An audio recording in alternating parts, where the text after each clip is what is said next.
From homeless to $1 billion. Millionaire CEO accidentally fell in love. She is an unknown financial expert. Beautiful souls and my amazing family, welcome to a journey that will touch your heart and perhaps even change how you see life's darkest moments. I'm honored you're here with me today, sharing this sacred space where stories heal and transform us all.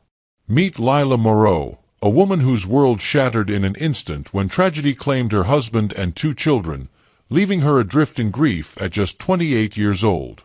By 32, this once vibrant mother and wife wandered the cold streets of Ironwood District, clutching nothing but a worn notebook filled with business ideas, the last embers of hope in a life consumed by loss.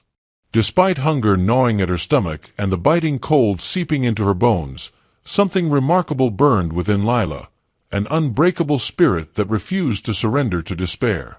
Her story isn't just about homelessness or financial ruin, it's about the extraordinary resilience that can bloom from the soil of our deepest wounds. You know, my dear family, these tales I share with you aren't just videos, they're pieces of my soul. Every day, I spend 10 to 12 hours crafting these stories with deep love and care, rewriting scenes, fine-tuning emotions, staying up late into the night, because you deserve nothing but the very best.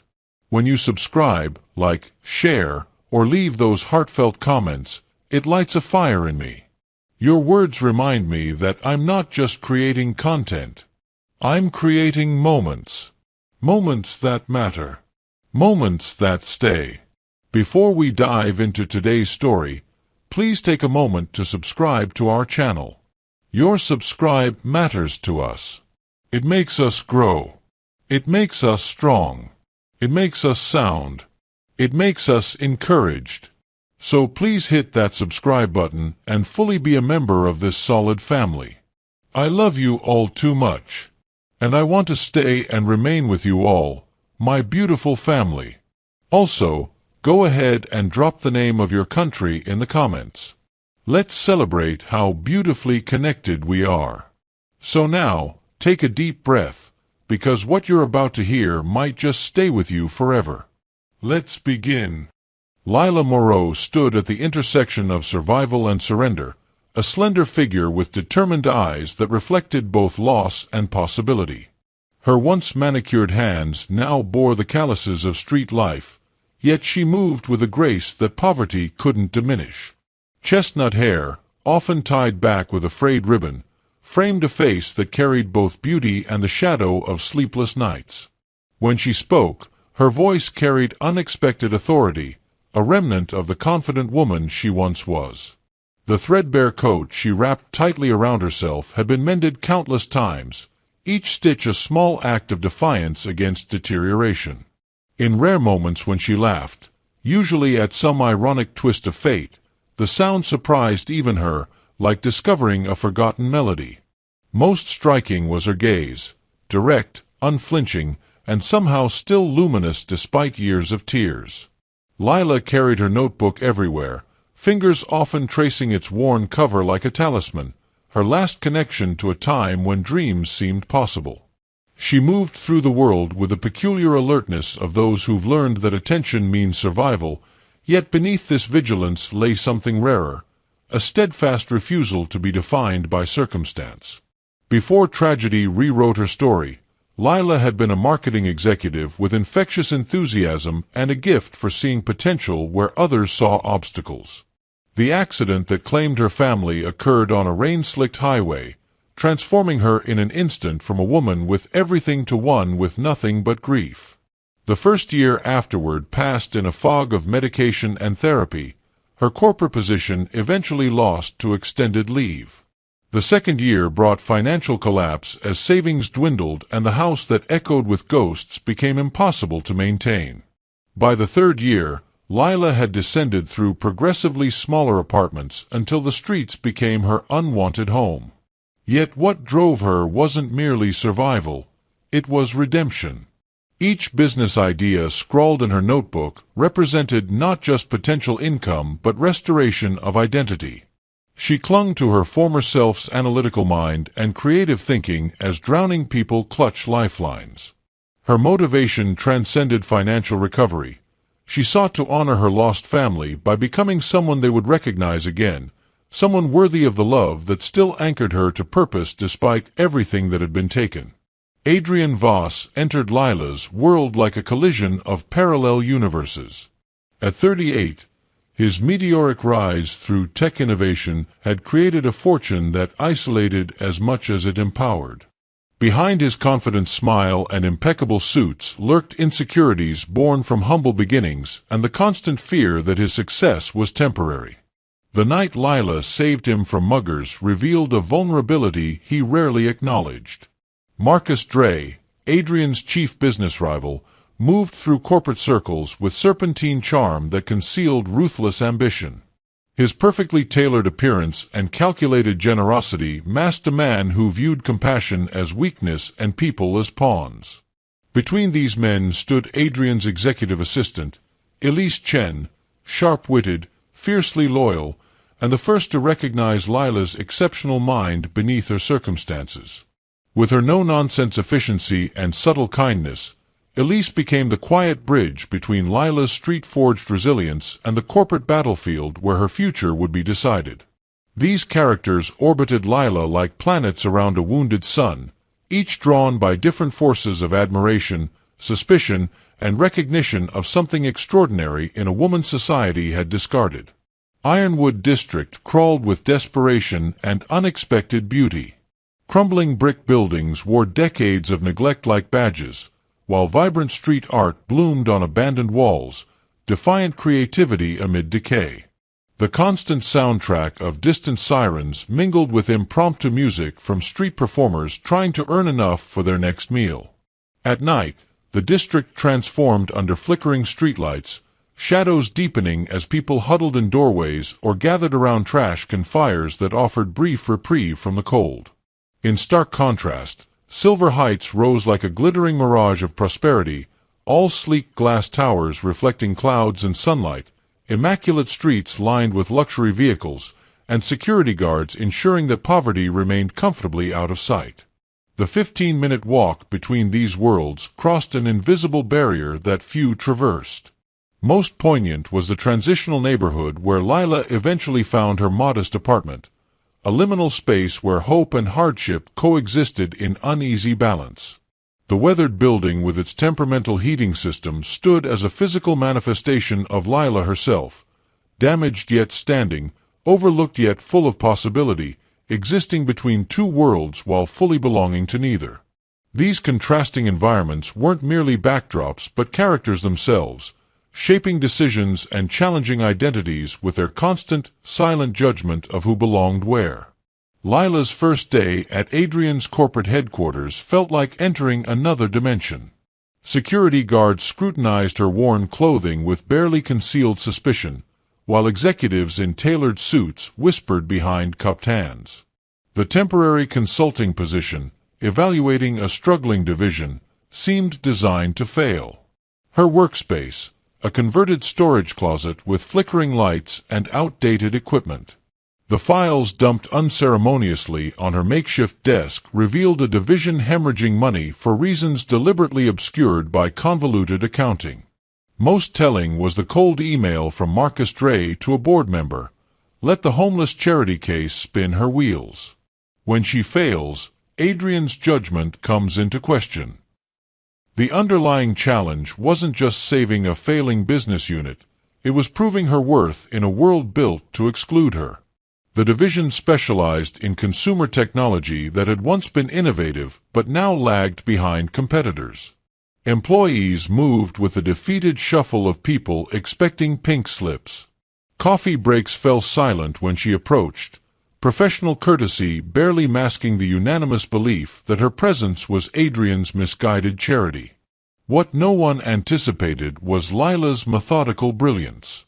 Each night, she smuggled papers to her apartment, analyzing patterns others had missed.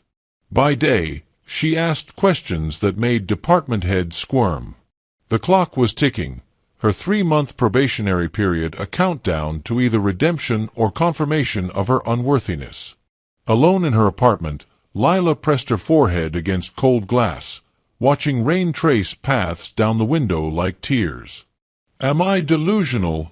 she whispered to the empty room. Doubt crawled through her mind like poison. The corporate world operated by rules she'd forgotten, with social cues and politics that felt foreign after years of basic survival. In meetings, she caught herself using street slang that earned raised eyebrows and exchanged glances. Her clothes, the best she could afford, marked her as an outsider despite her efforts. Each night, exhaustion competed with determination as she hunched over spreadsheets by lamplight, her eyes burning from strain. The worst moments came when success felt possible, when hope threatened to bloom, because hope had proven the cruelest emotion, always preceding deeper disappointment. She traced her family's faces in a worn photograph, wondering if they would recognize the woman she'd become. "I'm trying," she told their silent images. But what if trying isn't enough? The breakthrough came unexpectedly as she reviewed customer complaints others had dismissed. Between angry comments about product failures lurked valuable insights about what users actually needed. Her business instincts, dormant but not dead, flared to life with sudden clarity. That night, sleep-deprived but energized, she drafted a radical proposal to pivot the division toward addressing these unmet needs. The woman who entered Adrian's office the next morning walked differently, shoulders back, eyes clear, voice steady as she presented her findings. Whatever happened next, she had reclaimed a piece of herself that poverty couldn't reach. "I wonder, beautiful souls, have you ever stood at the edge of something that terrified and exhilarated you simultaneously? That moment when you know taking the leap might break you, but not taking it definitely will?" Lila faced this precipice when presenting her radical ideas to Adrian and his executive team. Her analysis was sound, her vision clear, but the question remained, would they see beyond her circumstances to the substance of her mind? If this journey of transformation speaks to something inside you, take a moment right now to share your thoughts in the comments. Have you ever had to rebuild yourself from nothing? What gave you the courage to take that first impossible step? Your story matters to our community. The boardroom fell silent as Lila finished her presentation. Adrian's thoughtful nod contrasted sharply with the skeptical expressions surrounding him. "Bold strategy," he finally said, "but implementing it means completely restructuring the division." Before Lila could respond, news broke that rattled the company's foundation. Adrian's most significant investor was pulling out, citing leadership concerns. Stock prices plummeted within hours. Marcus Dre wasted no time capitalizing on the crisis, offering to buy shares at bargain prices while leaking inside information about Adrian's supposedly failing mental health. Overnight, what began as Lila's small project transformed into a critical component of the company's survival. Adrian, visibly strained but resolute, made a decision that shocked everyone. He promoted Lila to division director with complete autonomy to implement her strategy. "We're betting on your vision," he told her privately, the weight of consequential trust evident in his voice. Not just for the division, but potentially for the entire company. The stakes transcended professional success. This was existential for both of them. For Lila, failure meant returning to the streets, confirming every whispered doubt about her capabilities. For Adrian, it meant losing the empire he'd built from nothing. Marcus Dre intensified his offensive, targeting clients and employees with misinformation while making backroom deals with board members seeking to protect their investments. Internal sabotage became a daily threat as employees loyal to various executives undermined initiatives and leaked confidential information. Most devastating was the personal toll. Adrian's health deteriorated under relentless pressure while Lila worked 18-hour days, surviving on vending machine food and brief naps on her office couch. Their shared vulnerability created an unexpected bond that transcended professional boundaries. Late one night, as they reviewed crisis strategies, Adrian confessed, "I've never been this close to losing everything." Lila's response came from hard-earned wisdom. When you've already lost everything once, you learn that starting over is possible. Their quiet exchange in the darkened office marked a pivotal shift, two people from vastly different worlds recognizing in each other the same unflinching resilience. Meanwhile, industry rumors circulated about $1 billion government contract that could save or destroy companies competing for it. As Lila and Adrian formulated their bid strategy, they remained unaware that Marcus Dre was already orchestrating their most devastating challenge yet, a calculated attack on the one thing Lila couldn't afford to lose, her credibility. Late one night, as Lila sorted through archived company files seeking patterns that might strengthen their government contract bid, she discovered something that made her blood run cold. Hidden within deliberately complex accounting structures were traces of transactions linked to offshore accounts, transactions that coincided precisely with Adrian's most questionable business decisions. The pattern suggested not poor judgment but possible manipulation. Someone had been systematically guiding Adrian toward financial missteps while simultaneously profiting from them. Following the digital breadcrumbs required skills Lila had learned during her corporate marketing days, cross-referencing timestamps with board meeting minutes and stock fluctuations. Each connection deepened her suspicion. Adrian wasn't merely facing a business rival in Marcus Dre, he was confronting a master strategist who had infiltrated his company years ago. The evidence revealed a network of seemingly loyal employees who reported directly to Dre, strategically placed to influence decisions and access confidential information. Most damning was a buried email thread discussing Project Phoenix, a long-term strategy to systematically weaken Adrian's company until acquisition became inevitable. The meticulously documented plan included detailed profiles of key executives, including their vulnerabilities and leverage points. Lila's name had recently been added, with a disturbing note: background provides perfect opportunity for credibility attack when necessary. The revelation transformed her understanding of their predicament. This wasn't standard corporate competition but calculated destruction designed to appear as natural business failure. What began as Lila's journey to personal redemption had unknowingly placed her at the center of corporate espionage so sophisticated that even Adrian remained unaware of its full scope. When Adrian entered her office and found her surrounded by printed documents and digital evidence, Lila's hands trembled as she explained her discovery. "They've been playing a long game, 5 years at least. Everything that's happened was engineered." His face drained of color as implications crystallized. "My God, even my divorce," he whispered, connecting personal tragedies to the timeline of manipulation.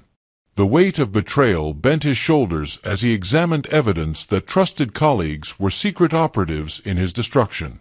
Lila watched complex emotions cross his face, shock giving way to devastation, then hardening into cold fury.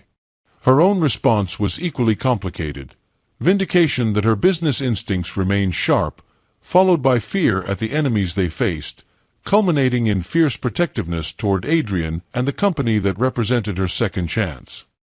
"We could take this to authorities," she suggested cautiously. Adrian's hollow laugh held no humor. "With what proof? These connections are circumstantial.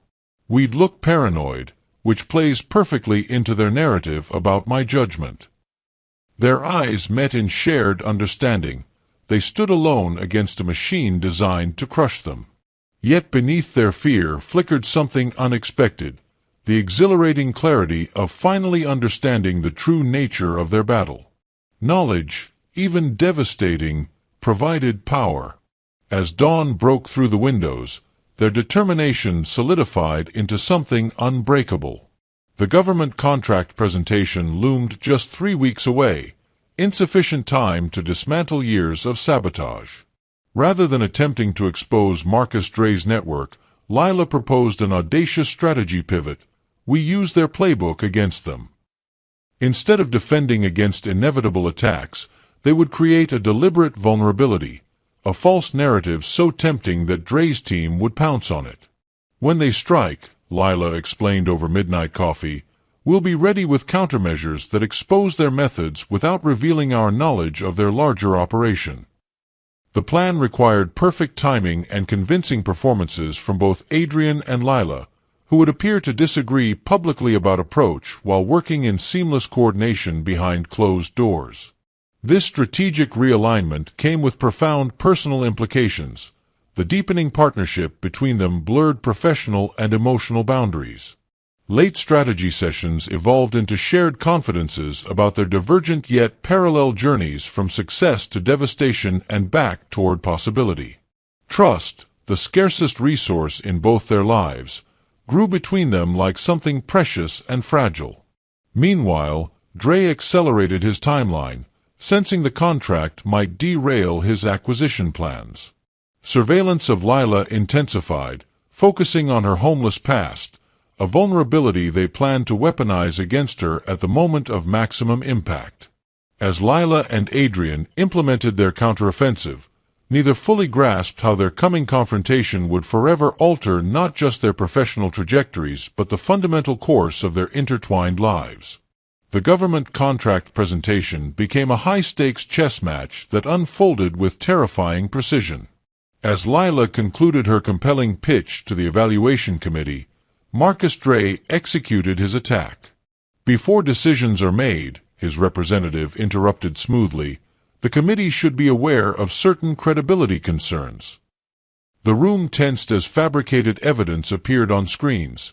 Doctored records suggesting Lila had been terminated from her previous corporate position for embezzlement rather than personal tragedy. The devastating implication: her homelessness resulted from criminal behavior, not misfortune. Whispers rippled through the committee as Lila's throat tightened. This moment, anticipated yet still shocking, tested every ounce of her composure. Adrian, following their strategy, appeared visibly disturbed rather than supportive. His carefully crafted response, "These allegations are concerning and require investigation," sent a chill through the room. To all observers, Lila stood abandoned by her only ally, her redemption story crumbling beneath calculated lies. The committee chairman suspended proceedings pending resolution of character concerns, exactly as Lila and Adrian had predicted. Their trap was set. Within hours, news outlets carried the story, "Homeless consultant's criminal past questioned." Social media exploded with opinions, most condemning Adrian for reckless hiring practices motivated by misplaced charity. Lila's apartment building manager left an eviction warning, citing moral character clauses in her lease. Former colleagues from her pre-tragedy life distanced themselves publicly, unwilling to risk association with alleged criminal behavior. The attack extended beyond professional reputation to systematically dismantle every fragile support structure Lila had rebuilt. Simultaneously, Marcus Dre accelerated his company takeover strategy. 3 key board members, responding to shareholder panic, demanded Adrian's resignation. Major clients began suspending contracts pending resolution of leadership concerns. The company's stock plummeted to historic lows as market analysts predicted imminent collapse. Financial institutions called in loans, creating immediate cash flow crises. Most devastating was the synchronized abandonment by executives Adrian had trusted for years. People who'd shared holidays at his home now publicly questioned his stability and judgment. Adrian and Lila's counter-strategy required perfect timing to prevent absolute destruction. Working from a secure location, a small rental cabin outside city limits, they meticulously documented the coordinated nature of these attacks while gathering evidence from loyal employees who had identified additional Dre operatives within the company.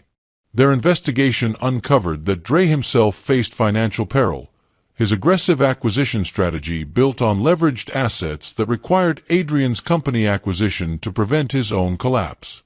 This desperation explained the escalated timeline and increasingly reckless tactics. Meanwhile, the Government Contract Committee continued background investigations, unaware they were parsing fabricated evidence designed specifically for their scrutiny. The emotional toll mounted as days passed. Adrian aged visibly, sleep deprivation etching new lines around his eyes as he worked tirelessly to preserve client relationships built over decades. One afternoon, struggling through his fourth consecutive conference call with worried investors, his voice finally cracked. "I can't keep doing this," he confessed after hanging up, head bowed in rare vulnerability. "Every person I thought I could trust is abandoning ship. 20 years of my life is evaporating because of lies I can't disprove quickly enough." Lila, herself exhausted beyond measure, crossed the room and knelt beside his chair. "You told me once that you invested in people, not just businesses. Now we need to invest in ourselves, our strength, our intelligence, our right to rebuild what others are determined to destroy." Her hand covered his, this simple human connection transmitting strength between two people who'd lost everything once before and recognized the familiar abyss yawning before them again. Later that night, as strategy gave way to shared silence, Adrian revealed the childhood poverty that had driven his relentless ambition and the emptiness that success had never filled.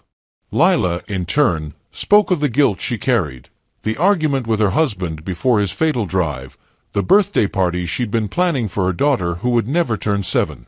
These whispered confessions in pre-dawn darkness forged something beyond professional alliance or even friendship, a recognition that beneath titles and circumstances, they shared the same human fragility and resilience. My beautiful family, watching Lila and Adrian fight against seemingly impossible odds makes me wonder, what unseen battles are you facing right now? Sometimes our greatest strength emerges when we're most broken, when everything we've built faces destruction. If you're in that moment of testing, know that this community stands with you. Drop a heart in the comments if you need support, or share a victory if you've overcome similar challenges. Remember to subscribe and hit that notification bell to follow Lila's journey through her darkest hour toward an unprecedented triumph that will leave you breathless. 3 days before the rescheduled contract presentation, Lila received an anonymous text, "Meet alone. Parking garage. Level B3. Midnight. Evidence about Dre you need." The message originated from inside Adrian's company, potentially from one of the few executives they still cautiously trusted. "It's almost certainly a trap," Adrian argued, pacing their hideaway cabin. Lila nodded, her expression resolute. "Which is exactly why I'm going." Her plan was audacious: spring the trap deliberately while gathering counterintelligence. Adrian's protests died when she explained her reasoning. "They're expecting me to be desperate enough to take this risk. If I don't appear, they'll know we're operating from a position of greater strength than they've calculated." As midnight approached and Lila prepared to depart for this dangerous meeting, Adrian clasped her shoulders, his voice low with emotion. "If anything happens to you," she pressed her fingers against his lips, stopping his words, "then you finish what we started." Their eyes held a moment longer than necessary, unspoken feelings suspended between them as Lila stepped into the night, unaware that Marcus Dre had just made a catastrophic discovery about their counteroffensive that would change everything. The parking garage echoed with Lila's measured footsteps as she descended to level B3. Shadows stretched between concrete pillars, each potentially concealing threats. When she reached the designated meeting point, the space remained eerily empty until headlights suddenly flooded the area, temporarily blinding her.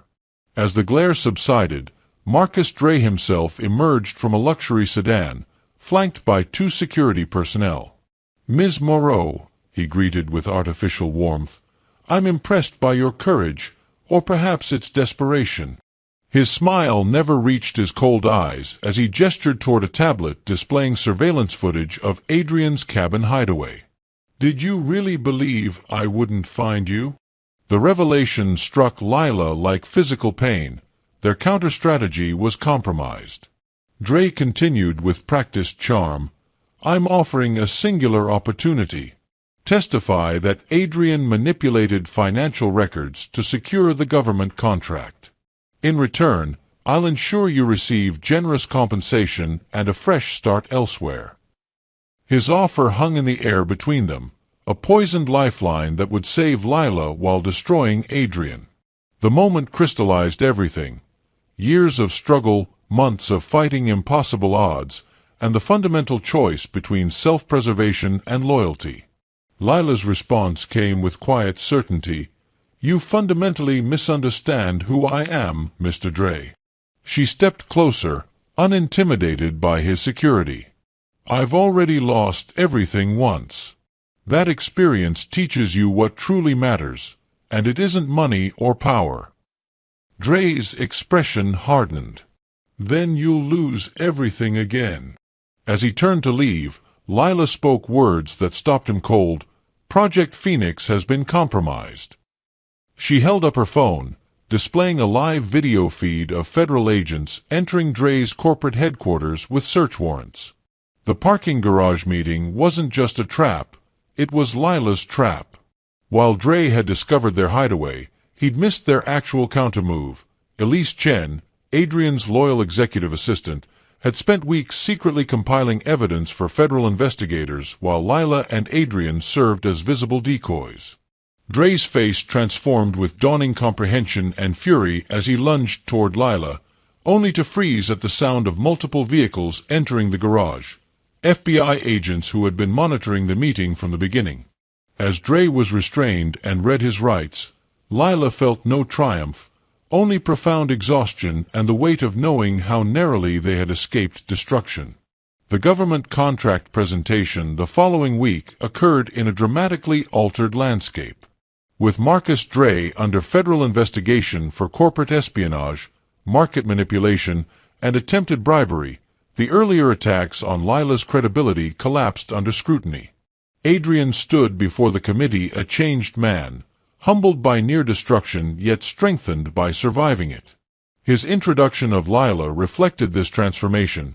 The measure of leadership isn't success during easy times, but who stands beside you when everything falls apart. This woman didn't just save our company. She reminded me why I built it in the first place. As Lila presented their vision for the billion-dollar contract, observers noted something remarkable in her demeanor. Gone was any trace of defensive justification or desperate proving. She spoke with the quiet authority of someone who had faced her worst fears and emerged intact.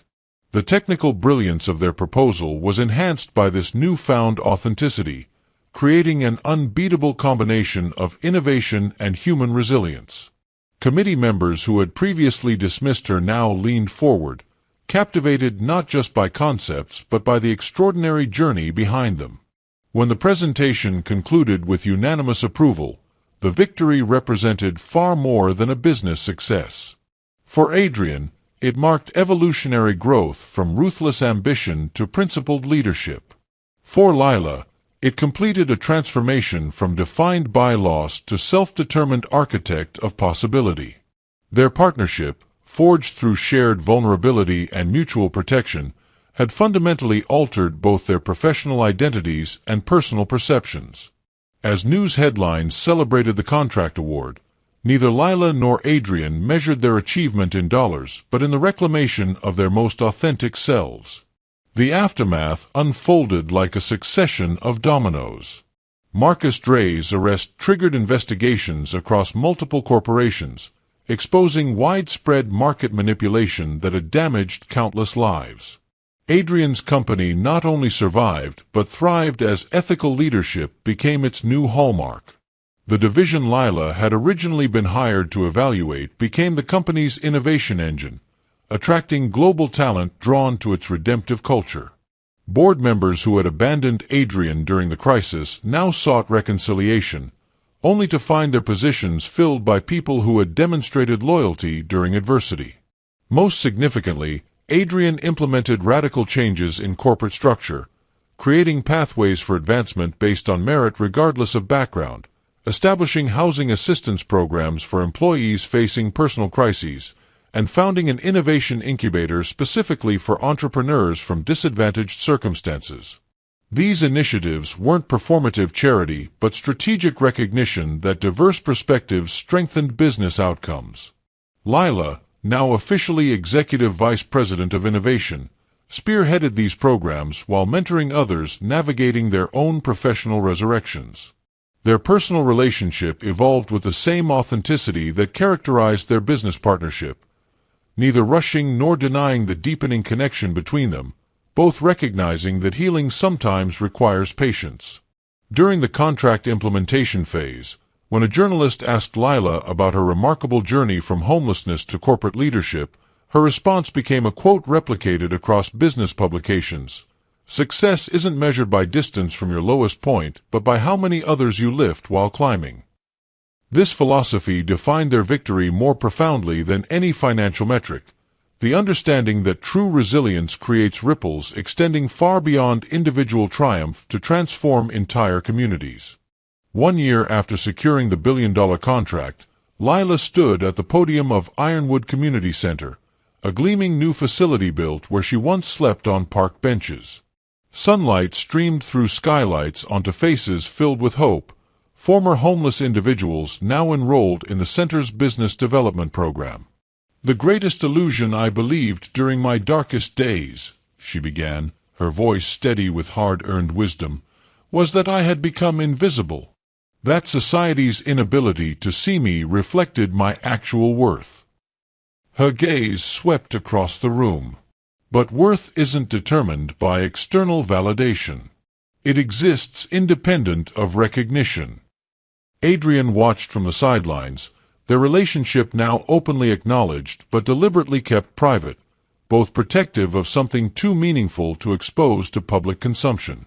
Their partnership had evolved into a profound balance of professional respect and personal devotion, neither diminishing the other. Lila continued addressing the attentive audience. "The notebook I carried through homelessness contained business ideas, yes. But what truly saved me wasn't entrepreneurial brilliance but radical self-belief when everything external suggested I should surrender." This perspective transformed how she navigated leadership, prioritizing potential over polish, resilience over resumes. Her executive team now included individuals whose backgrounds would have disqualified them in traditional corporate environments, a formerly incarcerated financial analyst whose mathematical genius had been overlooked because of his record, a domestic violence survivor whose strategic thinking had been honed by years of navigating unpredictable danger, veterans whose battlefield adaptability translated to exceptional crisis management. Together they demonstrated that conventional success metrics missed extraordinary talent hiding in plain sight.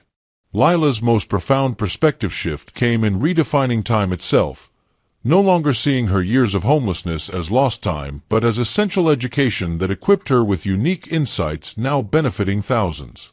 When asked by business students about her overnight success, she gently corrected them, "There's no such thing as overnight success. There are only years of invisible work suddenly becoming visible."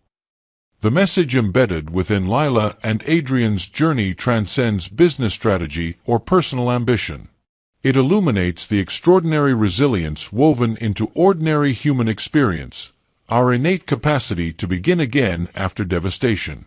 Their story reminds us that rock bottom isn't a permanent address but a temporary location on our larger journey. When everything external is stripped away, reputation, resources, relationships, we discover what remains is our essential self, undiminished and capable of rebirth. This universal truth crosses cultural boundaries and economic circumstances. Transformation isn't linear but cyclical, requiring us to repeatedly surrender who we were to become who we might be. The most profound wisdom from their experience isn't about financial reconstruction but spiritual reclamation, finding our intrinsic value separate from societal metrics of worth. Their partnership demonstrates how authentic connection becomes possible precisely when we're most vulnerable, how revealing our broken places creates space for others to share theirs. Perhaps most importantly, their story challenges the toxic individualism that permeates success narratives. Their triumph wasn't achieved through solitary genius but through mutual support, recognition of interdependence, and the courage to trust despite previous betrayals. This countercultural message, that we rise together or not at all, offers healing for our fragmented society that celebrates individual achievement while ignoring the communities that make it possible. My beautiful family, I want to pause here and speak directly to your heart. Somewhere watching this video is someone standing exactly where Lila once stood. Not necessarily homeless physically, but feeling homeless emotionally, spiritually, or professionally. Perhaps you've experienced catastrophic loss. Maybe you're facing betrayal that threatens everything you've built. You might be questioning your capacity to begin again after failure, or wondering if your darkest experiences have permanently defined you. If that's you today, I want you to hear this truth. Your story isn't finished. Your worst chapter doesn't determine your final chapter. The very experiences breaking your heart today may become the foundation of wisdom that will eventually heal others. Remember how Lila transformed her pain into purpose. That same capacity lives within you. The question isn't whether you have what it takes to overcome. The question is whether you'll recognize the strength already present within you. What struggle are you facing that feels insurmountable right now? What dream seems impossible given your current circumstances? Share below if you feel comfortable. This community understands that vulnerability isn't weakness but the birthplace of authentic connection. If Lila and Adrian's journey from devastation to billion-dollar triumph has touched something deep within you, don't let this moment pass without taking action.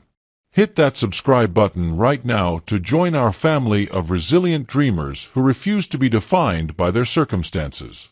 Tap the notification bell so you never miss these stories of transformation that remind us what's possible when we refuse to surrender to limitation. But beyond these simple actions, I'm inviting you to something more profound, a commitment to your own redemption story. Today, find one small step you can take toward reclaiming your dream, whether it's updating your resume after years of unemployment, reaching out for help with addiction recovery, or simply writing down business ideas that seem impossible right now. Remember Lila's notebook? Your seemingly impossible ideas today might become tomorrow's reality. Share this video with someone struggling to believe in new beginnings. Your recommendation might be the lifeline they desperately need. Most importantly, return to this community whenever doubt creeps in or obstacles seem insurmountable. We're building something extraordinary together. A family that believes in second chances, third chances, and as many chances as it takes to create the life we're meant to live. Your transformation isn't just possible, it's already unfolding. And I'll be right here, celebrating every step of your journey from homelessness to wholeness.